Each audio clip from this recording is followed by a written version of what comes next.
ఈ రామాయణంలో ఉన్న అంతర్జ్ఞానాన్ని పట్టుకొని మనలో ఉన్నటువంటి అంతర్జ్ఞానాన్ని మేల్కొల్పుతూ మన ప్రయాణం ప్రతిరోజు కూడా ముందుకు సాగాలి.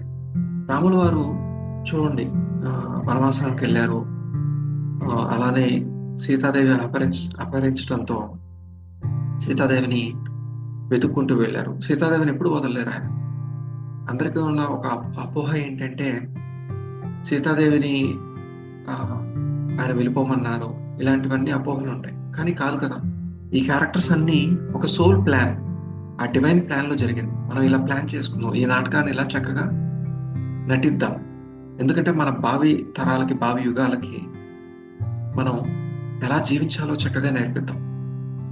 ఎంత దూరంలో ఉన్నా ఆ ప్రేమలు తగ్గవు, ఆ ఆప్యాయతలు తగ్గవు. మనం చేయాల్సిన పని ఏది కూడా మనం వదిలిపెట్టకూడదు. మన సాధన మరియు మన ఆత్మ ప్రయాణం ఎక్కడా వదలకుండా మన భౌతిక జీవితంలో, మన ఆధ్యాత్మిక జీవితంలో రెండూ కూడా హ్యాండ్ ఇన్ హ్యాండ్, అంటే ఒక బస్సు ప్రయాణం లాగా. బస్సు ప్రయాణానికి 2 చక్రాలు అంటే 4 చక్రాలు ఎంతైతే ముఖ్యమో అవన్నీ కూడా చక్రాల్లాగా అంతే ముఖ్యం. ఏ ఒక చక్రం లేకపోయినా కూడా ఆ బస్ ముందుకు నడవదు. అవన్నీ నేర్పించే ప్రయత్నం చేశారు మనకి. మనం చక్కగా ఇవన్నీ నేర్చుకుంటూ మన ప్రయాణాన్ని రామాయణం చేసుకోవాలి.